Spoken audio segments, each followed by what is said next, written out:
യോഹന്നാൻ എഴുതിയ സുവിശേഷം 12-ാം അധ്യായം.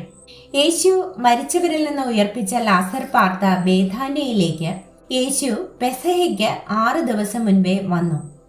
അവിടെ അവർ അവന് ഒരു അത്താഴം ഒരുക്കി. മാർത്ത ശുശ്രൂഷ ചെയ്തു. ലാസറോ അവനോടുകൂടെ പന്തിയിൽ ഇരുന്നവരിൽ ഒരുവൻ ആയിരുന്നു.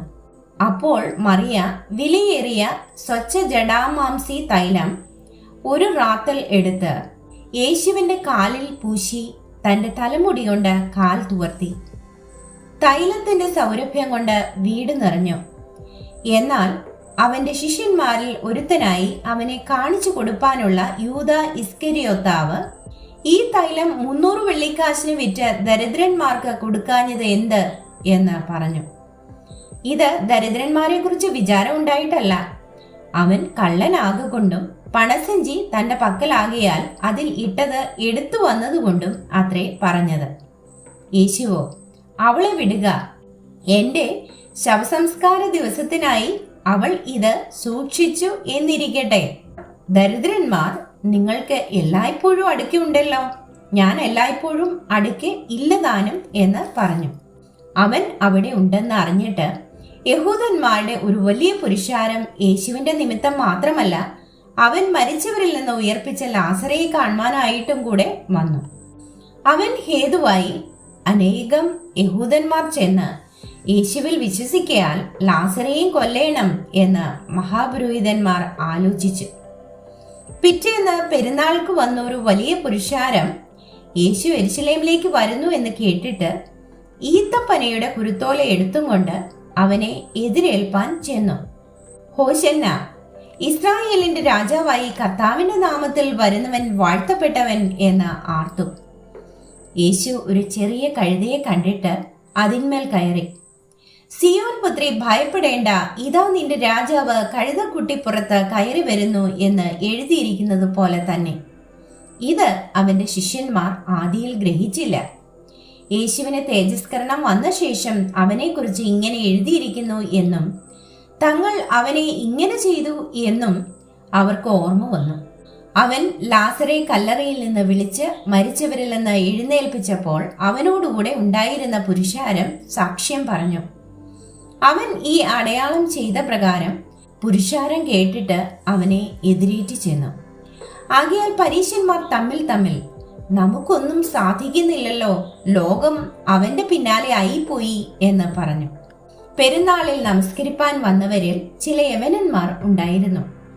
ഇവർ ഗലീലയിലെ ബേത്സയിദക്കാരനായ ഫിലിപ്പോസിന്റെ അടുക്കൽ ചെന്ന് അവനോട്, യജമാനനെ, ഞങ്ങൾക്ക് യേശുവിനെ കാണുവാൻ താല്പര്യമുണ്ട് എന്ന് അപേക്ഷിച്ചു. ഫിലിപ്പോസ് ചെന്ന് അന്ത്രയാസിനോട് പറഞ്ഞു. അന്ത്രയാസും ഫിലിപ്പോസും കൂടെ ചെന്ന് യേശുവിനോട് പറഞ്ഞു.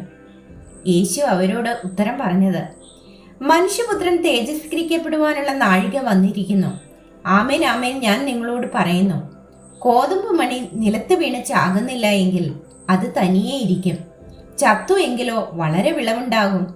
തന്റെ ജീവനെ സ്നേഹിക്കുന്നവൻ അതിനെ കളയും. ഇഹലോകത്തിൽ തന്റെ ജീവനെ പകയ്ക്കുന്നവൻ അതിനെ നിത്യജീവനായി സൂക്ഷിക്കും. എനിക്ക് ശുശ്രൂഷ ചെയ്യുന്നവൻ എന്നെ അനുഗമിക്കട്ടെ. ഞാൻ ഇരിക്കുന്നിടത്ത് എന്റെ ശുശ്രൂഷക്കാരനും ഇരിക്കും. എനിക്ക് ശുശ്രൂഷ ചെയ്യുന്നവനെ പിതാവ് മാനിക്കും. ഇപ്പോൾ എന്റെ ഉള്ളം കലങ്ങിയിരിക്കുന്നു. ഞാൻ എന്തു പറയേണ്ടു? പിതാവേ, ഈ നാഴികയിൽ നിന്ന് എന്നെ രക്ഷിക്കണമേ. എങ്കിലും ഇത് നിമിത്തം ഞാൻ ഈ നാഴികയിലേക്ക് വന്നിരിക്കുന്നു. പിതാവേ, നിന്റെ നാമത്തെ മഹത്വപ്പെടുത്തണമേ. അപ്പോൾ സ്വർഗത്തിൽ നിന്ന്, ഞാൻ മഹത്വപ്പെടുത്തിയിരിക്കുന്നു, ഇനിയും മഹത്വപ്പെടുത്തും എന്നൊരു ശബ്ദമുണ്ടായി. അത് കേട്ടിട്ട് അരികെ നിൽക്കുന്ന പുരുഷാരം ഇടിയുണ്ടായി എന്ന് പറഞ്ഞു. മറ്റു ചിലർ, ഒരു ദൈവദൂതൻ അവനോട് സംസാരിച്ചു എന്ന് പറഞ്ഞു. അതിന് യേശു, ഈ ശബ്ദം എന്റെ നിമിത്തമല്ല, നിങ്ങളുടെ നിമിത്തമത്രേ ഉണ്ടായത്. ഇപ്പോൾ ഈ ലോകത്തിന്റെ ന്യായവിധിയാകുന്നു. ഇപ്പോൾ ഈ ലോകത്തിന്റെ പ്രഭുവിനെ പുറത്തു തള്ളിക്കളയും. ഞാനോ ഭൂമിയിൽ നിന്ന് ഉയർത്തപ്പെട്ടാൽ എല്ലാവരെയും എങ്കിലേക്ക് ആകർഷിക്കും എന്ന് ഉത്തരം പറഞ്ഞു. ഇത് താൻ മരിപ്പാനുള്ള മരണവിധം സൂചിപ്പിച്ച് പറഞ്ഞതത്രേ. പുരുഷാര അവനോട്, ക്രിസ്തു എന്നേക്കും ഇരിക്കും എന്ന് ഞങ്ങൾ ന്യായപ്രമാണത്തിൽ വായിച്ചു കേട്ടിരിക്കുന്നു. പിന്നെ മനുഷ്യപുത്രൻ ഉയർത്തപ്പെടേണ്ടതിന് നീ പറയുന്നത് എങ്ങനെ? ഈ മനുഷ്യപുത്രൻ ആർ എന്ന് ചോദിച്ചു. അതിന് യേശു അവരോട്, ഇനി കുറെ കാലം മാത്രം വെളിച്ചം നിങ്ങളുടെ ഇടയിൽ ഇരിക്കും. ഇരുൾ നിങ്ങളെ പിടിക്കാതിരിപ്പാൻ നിങ്ങൾക്ക് വെളിച്ചം ഉള്ളയിടത്തോളം നടന്നുകൊള്ളുവിൻ. ഇരുളിൽ നടക്കുന്നവൻ താൻ എവിടെ പോകുന്നു എന്ന് അറിയുന്നില്ലല്ലോ.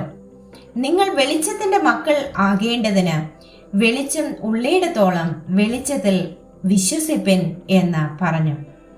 ഇത് സംസാരിച്ചിട്ട് യേശു വാങ്ങിപ്പോയി അവരെ വിട്ടുമറഞ്ഞു. അവർ കാണെ അവൻ ഇത്ര വളരെ അടയാളങ്ങളെ ചെയ്തിട്ടും അവർ അവനിൽ വിശ്വസിച്ചില്ല.